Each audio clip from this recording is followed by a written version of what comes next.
The morning mist clung to the rolling hills like the breath of ancient gods, but beneath its ethereal veil lay something far more sinister, the metallic scent of spilled blood and the acrid smoke of burning settlements. Marcus Valerius Corvus stood atop a ridge overlooking the valley of Vesuvius, his weathered hands gripping the pommel of his gladius so tightly that his knuckles had turned white as bone. Below him, the scattered remains of what had once been a thriving Latin settlement smoldered in the dawn light, sending dark pillars of smoke spiraling toward the heavens like prayers to forgotten deities. "Consul," whispered his aide, a young patrician named Gaius whose voice trembled despite his attempts at stoicism. "The scouts report movement in the eastern passes. The Latin League. They're massing for a final stand."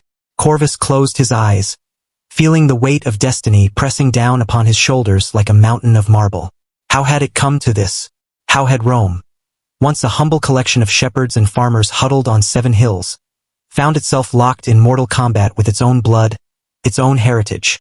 The Latins were not barbarians from the frozen north or painted warriors from Gaul.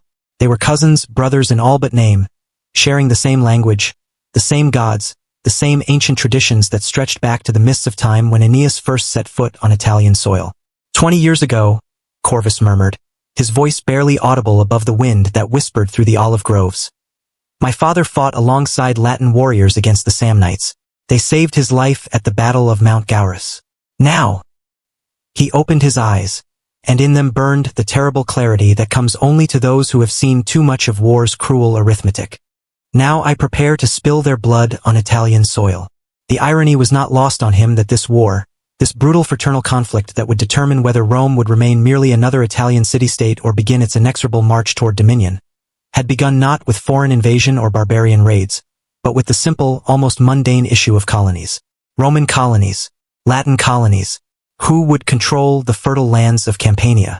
Who would have the right to plant their standards in conquered territories? Such small questions to spawn such titanic consequences. But as Corvus gazed down at the smoldering ruins below, he understood that this moment represented something far greater than territorial disputes or colonial rights. This was the crucible where Rome's character would be forged or shattered. The next few days would determine whether the Roman Republic would emerge as the master of central Italy or be reduced to ashes, another forgotten city-state swallowed by the hungry earth of history. The sound of marching feet echoed across the hills, thousands upon thousands of hobnailed sandals striking stone and earth in perfect unison. The legions were moving. Sons of Rome, farmers turned soldiers, blacksmiths transformed into warriors, all united by an unshakable belief that their city, their way of life, was worth any sacrifice. Behind them stretched a line of supply wagons, siege engines, and auxiliary troops that seemed to extend to the very horizon itself. Yet Corvus knew that across those same hills, Latin armies were making their own preparations. Warriors who had once stood shoulder to shoulder with Romans against common enemies now sharpened their spears and polished their shields, preparing to drive them into Roman hearts. The thought sent a chill through his spine that had nothing to do with the morning air. This was civil war in all but name, a conflict that would tear apart the very fabric of central Italian society. But it was also something more. It was Rome's first true test of imperial ambition. For generations, Rome had been content to be the largest and most powerful member of the Latin League, a confederation of city-states bound together by common culture, shared enemies, and mutual defense pacts. But now, Rome's appetite had grown beyond such modest arrangements. Now, Rome demanded not partnership but supremacy, not alliance but submission. As the sun climbed higher, burning away the morning mist to reveal the full extent of the devastation below, Corvus felt history itself holding its breath. In the coming days, blood would flow like rivers across the Italian countryside. Cities would burn. Families would be torn asunder. And from the ashes of this fraternal holocaust, something new would be born, either a Roman Empire that would one day span 3 continents, or merely another footnote in the endless chronicle of rise and fall that had claimed so many civilizations before. The Latin wars had begun, and with them, Rome's first, terrible steps toward glory. 2. The breaking point. The Forum Romanum had never seen such tumult. Even in the chaos following the Gallic sack of the city 40 years prior, there had been a sense of unity, of Romans standing together against foreign invaders.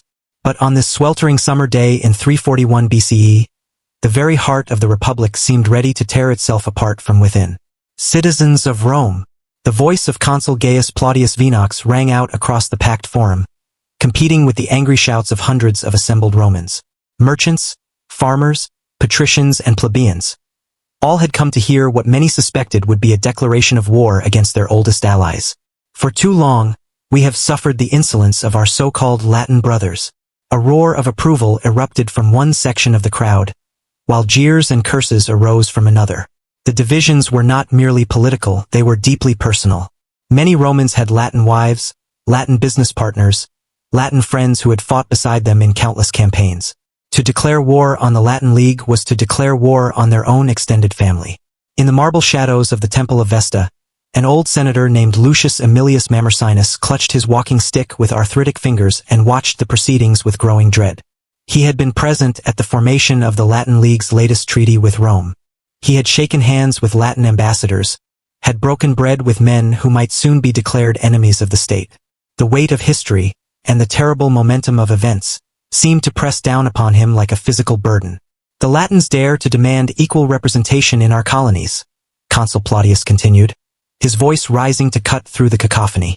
They claim the right to send their own magistrates to govern territories conquered by Roman blood, paid for with Roman lives.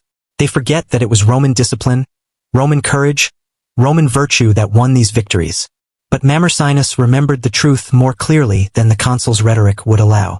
At the siege of Satricum, it had been Latin cavalry that broke the Volscian line. At the Battle of Astura, Latin infantry had held the center while Roman legions executed their famous flanking maneuver. The victories had been shared, the blood spilled equally by both peoples. Yet now, in the heat of political ambition, these inconvenient truths were being forgotten. The crowd's mood shifted like a tide. Young Romans, inflamed by dreams of conquest and glory, cheered every word that painted the Latins as ungrateful parasites feeding off Roman achievements. But older citizens, veterans who had fought alongside Latin comrades, merchants who had prospered through Latin trade partnerships, looked on with expressions of growing unease. It was then that Quintus Fabius Maximus Rullianus stepped forward. At 35, he was young for a senator but already renowned for his military brilliance and political acumen. His voice, when he spoke, carried the quiet authority of a man accustomed to being obeyed. Consul Plautius speaks of Latin ingratitude, Fabius said, his words carrying clearly across the suddenly hushed forum. But I would ask this assembly to remember the winter of Caudine Forks. When our legions were trapped in the Samnite passes, facing annihilation, who came to our aid? Was it not Latin spears that broke the encirclement? Was it not Latin blood that bought our escape? A murmur ran through the crowd, some nodding in remembrance, others scowling at what they saw as weakness disguised as wisdom. The question before us, Fabius continued, is not whether Rome is mighty. Our strength is beyond dispute. The question is whether we will use that strength to build an empire of willing allies or rule over a wasteland of resentful subjects. The Latins seek partnership, not domination. They ask for the rights of brothers, not the submission of slaves. But even as Fabius spoke, he could see that his words were falling on increasingly deaf ears. The momentum toward war had become irresistible, fueled by a combination of Roman ambition, Latin stubbornness, and the simple, terrible logic of power politics. Rome had grown too strong to remain merely first among equals. The Latins had grown too proud to accept anything less than equality. These two truths could not coexist. The breaking point had come 3 months earlier, when Roman colonists in the newly established settlement of Callus had refused to accept a Latin magistrate sent to share governance duties. The Latin League had responded by recalling their ambassadors from Rome and beginning to negotiate separate peace treaties with Rome's enemies, the Samnites, the Volsci, the Hernici. To Roman eyes, this looked dangerously like the formation of an anti-Roman coalition. The die is cast, whispered Marcus Valerius Corvus to his fellow consul, Manlius Imperiosus Torquatus, as they watched the forum crowd's mood crystallize into something harder and more dangerous than mere political sentiment. Whether we will it or not, war comes. Torquatus, a man whose very nickname recalled his famous duel with a giant Gallic warrior, nodded grimly. Then we must ensure that when it comes, Rome emerges victorious. The alternative is unthinkable. As if summoned by these words, a commotion arose at the eastern edge of the forum. A travel-stained messenger, still covered in the dust of hard riding, pushed through the crowd toward the consul's platform. The bronze tablet he carried bore the seal of the Latin League, and everyone present could read the grim determination in his face. Citizens of Rome, the messenger called out, his voice carrying despite its hoarseness. "I bear a message from the Latin League, meeting in assembly at Ephra." He paused, looking directly at the two consuls.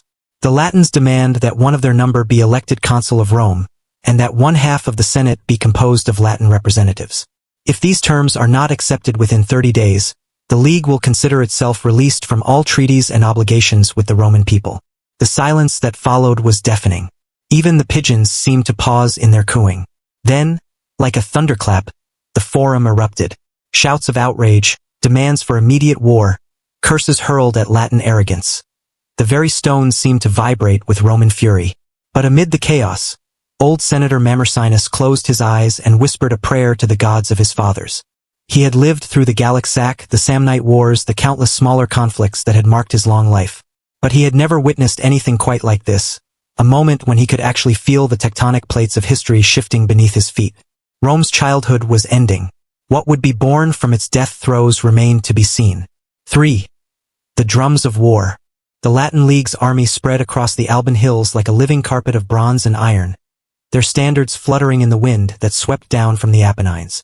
40,000 men from 30 different cities, Tibur, Praeneste, Aricia, Lanuvium, and dozens of smaller settlements, all united by a common cause and a common fear. They had come to stop Rome's inexorable march toward absolute dominion over central Italy, or die in the attempt. At the center of this vast host, beneath the sacred standard of the Latin League, stood Lucius Annius of Caesia, elected war chief by unanimous consent of the allied cities. He was a man in his 50s, scarred by decades of warfare, his beard streaked with silver that caught the morning light. But his eyes burned with the fierce determination of someone fighting not for conquest but for survival. "They call us rebels," Annius said to the circle of Latin commanders gathered around his field tent. His voice carried the rough accent of the hills, marking him as a man who had risen from common stock rather than patrician privilege. "Rebels, as if defending our ancestral rights makes us traitors to some Roman vision of destiny." He spat into the dust. "Let them come, then. Let them learn the price of forcing free men to bow." The irony was bitter and not lost on any man present. Many of these same commanders had fought shoulder to shoulder with Roman legions in campaigns against the Equi, the Volsci, the fierce Samnite confederation. They knew Roman tactics, Roman discipline, Roman courage intimately. But they also knew Roman ambition, and they had finally decided that it threatened everything they held sacred. Marcus Junius of Aricia, the youngest of the war chiefs, voiced what many were thinking. "The Romans have forgotten that the Latin League made them what they are. Without our support, they would still be huddled on their 7 hills, trembling at every Etruscan raid." His hand moved instinctively to his sword hilt. "Perhaps it's time to remind them." But even as the Latin commanders spoke of Roman arrogance and ingratitude, they knew the terrible mathematics of their situation. Rome could field 6 full legions, 30,000 men of the finest military training the world had yet produced. More importantly, Rome's military system had evolved beyond the traditional citizen-soldier model that still dominated Latin warfare. Roman legions were becoming professional armies, led by career officers who studied warfare as both art and science.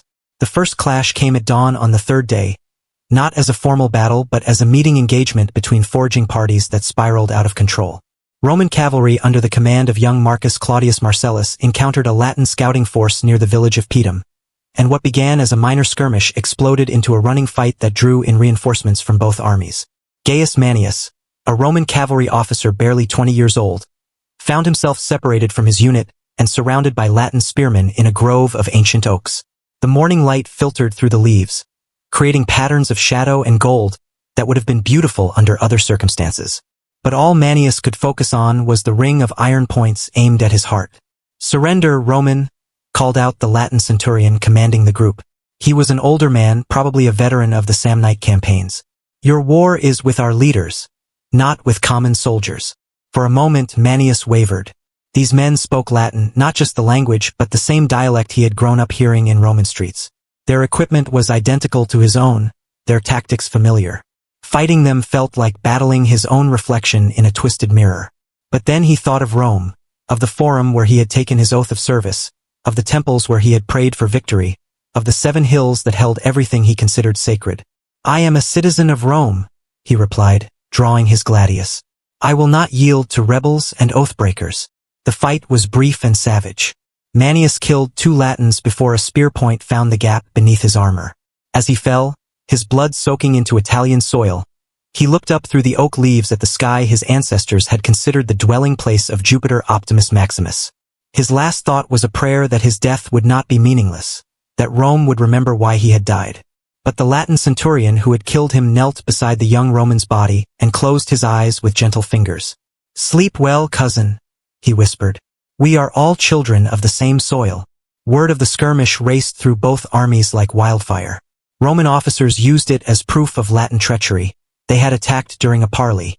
Latin commanders pointed to their own casualties as evidence of Roman aggression. They had been slaughtered under a flag of truce. Truth became the first casualty in a war where both sides desperately needed to believe they were in the right. The formal battle lines were drawn up 3 days later on the slopes of Mount Vesuvius. The Romans deployed in their traditional formation, hastati in front, principes in the center, triarii in reserve, with allied troops holding the flanks. It was a formation that had proven itself against Gallic ferocity, Etruscan discipline, and Samnite cunning. But now it faced an enemy that knew its every weakness, every tactical vulnerability. The Latin League deployed in a modified phalanx formation, their long spears creating a hedge of iron that stretched for nearly a mile across the battlefield. But unlike the rigid phalanxes of Greek warfare, the Latin formation included spaces for skirmishers and cavalry to exploit, turning it into something more flexible and dangerous than anything the Romans had previously encountered. As the 2 armies faced each other across the narrow valley, a silence fell that seemed to stretch beyond the physical world into the realm of the sacred. Even the birds stopped singing. Even the wind held its breath. 40,000 men stood poised to begin a slaughter that would reshape the destiny of Italy. Consul Marcus Valerius Corvus rode slowly along the Roman line, his scarred face visible beneath his polished helmet. He had fought Gauls and Germans, had stood in the breach when barbarian hordes crashed against Roman shields. But never had he felt the peculiar weight of this moment. When Romans prepared to spill the blood of men who shared their language, their gods, their deepest cultural traditions. "Citizens of Rome," he called out, his voice carrying across the ranked legions. "Today we fight not for conquest but for survival.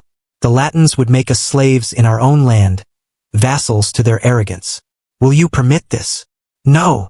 The response thundered across the hills, shaking the very ground beneath their feet. But across the valley, Latin war chief Annius was delivering his own address to his Confederation army. "Sons of Latium, today we fight for the freedom of our children, for the rights of our cities, for the dignity of free men. Rome seeks to make us provinces rather than allies. Will you submit to such tyranny?" "No!" came the answering roar, equally fierce, equally determined. And in that moment, as 40,000 voices raised in defiant chorus, the last hope of peaceful resolution died forever. The trumpets sounded, the standards advanced, and the fraternal war that would determine Rome's destiny began in earnest. The collision when it came was like the meeting of 2 tidal waves. Bronze clashed against bronze, iron rang against iron, and the screams of wounded men rose to heaven like incense offered to gods of war. In the center of the Roman line, the hastati pushed forward with mechanical precision, their short swords rising and falling in the deadly rhythm that had become Rome's signature on a dozen battlefields. But the Latins held firm. Their longer spears kept the Roman swordsmen at bay, while their own veteran soldiers, men who had learned their craft in the same schools of war that had trained their Roman opponents, gave ground slowly and at terrible cost. For every foot of ground the Romans gained, they paid in blood. For every Latin warrior who fell, another stepped forward to take his place. The battle raged for hours, swaying back and forth across the blood-soaked slopes like some massive, deadly dance. Neither side could gain decisive advantage. Both armies had been forged in the same crucible of Italian warfare. Both fought with the same desperate courage, the same iron discipline, the same unshakable belief in their cause. It was Marcus Claudius Marcellus, uncle to the young cavalryman who had died at Pedum, who finally broke the deadlock. Leading a charge of Roman cavalry against the Latin left flank, he smashed through their line and wheeled around to attack the phalanx from behind. The maneuver was brilliant, perfectly executed, and utterly devastating. The Latin formation, designed to face forward, crumbled when attacked from multiple directions. Warriors who had stood firm against frontal assault broke and fled when Roman horsemen appeared among their ranks like avenging furies. The retreat became a rout, then a massacre. By sunset, 8,000 Latin warriors lay dead on the slopes of Vesuvius. The survivors fled eastward toward the mountains, carrying with them the bitter knowledge that Rome's military supremacy was no longer merely theoretical. It was written in blood across Italian soil. But victory came at a price that even the Romans found sobering. 3,000 legionaries would never see Rome again. Among them was Consul Manlius Imperiosus Torquatus, who had fallen while leading a desperate charge to prevent Latin reinforcements from reaching the battlefield. His body was found surrounded by the corpses of 6 Latin warriors, his sword still gripped in his dead hand. As night fell over the battlefield, burial details from both armies worked by torchlight to gather their dead. Roman and Latin bodies lay intermingled in death as they never could have been in life, their blood soaking into the same Italian earth that had nurtured both peoples since time immemorial. The war was far from over, but its character had been established beyond all doubt. This would be a conflict of total commitment, where compromise was impossible and mercy a luxury neither side could afford. Rome's march toward empire had begun, and it would be paved with the bones of its former brothers. 4. The Die of Jupiter. Lake Regillus, 338 BCE. The sacred grove of Diana Nemorensis lay shrouded in morning mist, its ancient oaks standing like silent witnesses to the culmination of a war that had consumed central Italy for 3 bloody years. Here, on the shores of Lake Regillus, the final act of the Latin wars would unfold, not merely as a battle between armies, but as a judgment rendered by the gods themselves upon the future of Rome. Consul Marcus Valerius Corvus knelt before the field altar his priests had erected beneath the largest oak, its trunk so massive that 12 men could not encircle it with their arms. The morning sacrifice, a white bull whose blood now stained the ancient stones, had produced omens of such clarity that even the most skeptical centurion found himself murmuring prayers to Jupiter Optimus Maximus. The entrails speak of victory, intoned Gaius Genutius, the army's chief augur, his weathered hands still crimson from the ritual slaughter, but also of transformation. Rome that emerges from this day will not be the Rome that entered this grove. Corvus rose slowly, feeling the weight of destiny pressing upon his shoulders like a mantle of lead. Around him, 30,000 Roman legionaries made their final preparations for battle, sharpening blades that had already drunk deep of Latin blood, adjusting armor that bore the scars of a dozen engagements, saying prayers to gods who seemed to demand ever greater sacrifices for their favor. 3 years. 3 years of bitter warfare that had transformed the Italian peninsula into a charnel house of broken alliances and shattered dreams. Cities that had stood for centuries lay in ruins. Families that had intermarried for generations found themselves on opposite sides of an unbridgeable chasm. The Latin League, once Rome's greatest ally, had been reduced to this. A final desperate army gathered around the sacred lake where, according to legend, the twins Castor and Pollux had once appeared to herald Roman victory against overwhelming odds. But the enemy force assembling on the far shore was far from defeated. Lucius Annius of Caesarea still commanded 25,000 Latin warriors, reinforced now by contingents of Volsci, Campanians, and even some Samnites who had put aside their own quarrels with the Latins to oppose Roman expansion. They flew the banners of more than 40 cities, a confederation united by nothing more complex than the shared recognition that Rome's appetite had grown beyond all reasonable bounds. Consul. The voice belonged to Marcus Junius Brutus, a young tribune whose family had played a crucial role in the founding of the Republic. His face bore the pallor of a man who had slept little and worried much. The scouts report movement in the enemy camp. They're forming up for battle. Corvus nodded grimly. He had expected this. The Latins were running out of time, money, and options. Their harvests had been burned, their trade routes severed, their allied cities picked off one by Roman armies that seemed to grow stronger with each victory. This battle would decide everything. Either Rome would emerge as the undisputed master of central Italy, or the Republic would fragment into another collection of squabbling city-states, easy prey for the next ambitious neighbor. Signal the legions, Corvus commanded. Full deployment. Today we finish what we began.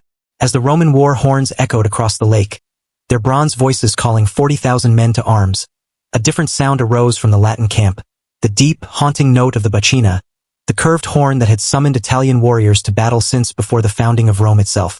The sound seemed to carry not just tactical commands, but the accumulated weight of centuries, the voices of ancestors calling their descendants to one final test of courage and destiny.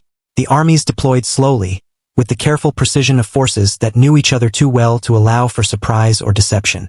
The Romans took their traditional formation, hastati forward, principes in support, triarii held in reserve, But Corvus had learned hard lessons in the previous 3 years. This time, he reinforced his wings with auxiliary troops from Etruscan allies and positioned his cavalry to exploit any breakthrough his infantry might achieve. The Latins, for their part, had abandoned their earlier experiments with modified phalanx tactics. Rome, 338 BCE. The triumph of Marcus Valerius Corvus was unlike any Rome had ever witnessed. As the victorious procession wound its way through the narrow streets toward the Forum Romanum, hundreds of thousands of citizens pressed forward to catch a glimpse of the spoils that would transform their city forever. Golden torques stripped from fallen Latin warriors gleamed in the afternoon sun. Captured standards from 30 conquered cities fluttered like the plumage of exotic birds. Wagons groaned under the weight of tribute that would fund new temples, new aqueducts, new monuments to Roman glory. But it was the prisoners that drew the most attention, not because of their numbers, which were modest, but because of what they represented. These were not barbarian chieftains dragged in chains from distant lands. They were Latin nobles, men whose families had intermarried with Roman patricians, who had shared wine at Roman tables, who had worshipped at the same altars to the same gods. Their presence in the triumph marked not just military victory, but the complete transformation of Rome's relationship with the Italian peninsula. Among the crowd lining the sacred way stood Gaius Manius, an old senator whose family had served Rome for 6 generations. He watched the procession with eyes that had witnessed the Gallic sack, the Samnite invasions, the rise and fall of a dozen neighboring cities. But nothing in his long experience had prepared him for this moment, when he realized that Rome was no longer merely another Italian city-state but something entirely new under the sun. "Grandfather," whispered his young grandson, Marcus, tugging at the old man's toga, "why do some of the prisoners look so much like us?" It was, Manius realized, the question that would define Rome's future. How did you rule an empire of people who shared your language, your customs, your fundamental identity? How did you distinguish between citizen and subject when both groups had been shaped by the same Italian soil, the same Mediterranean sun, the same ancient traditions? "Because they are like us, boy," he replied softly. "And that is what makes this victory so dangerous." The triumph reached its climax at the temple of Jupiter Optimus Maximus, where Corvus offered the traditional sacrifice to the king of the gods. The white bulls died easily, their blood flowing over altar stones that had been sanctified by the prayers of a dozen generations. But the augurs who examined the entrails found omens that would be debated in the colleges of priests for decades to come. "The gods smile upon Roman arms," announced the chief augur, his voice carrying across the packed temple precinct. "But they warn of dangers that victory brings. Rome must choose between the path of conquest and the way of justice. One leads to empire, the other to greatness of spirit." Few in the crowd understood the distinction, intoxicated as they were by the immediate rewards of victory. The Latin wars had made Rome wealthy beyond its citizens' wildest dreams. Gold flowed into the treasury. Fertile lands stretched their boundaries to the horizon. Trade routes that had once belonged to Latin merchants now served Roman interests exclusively. But in the weeks that followed the triumph, as the initial euphoria faded and the practical work of governing began, Rome discovered that victory brought complications no amount of military genius could resolve. The conquered Latin cities could not simply be destroyed. They were too valuable, too strategically important, too deeply integrated into the economic and cultural fabric.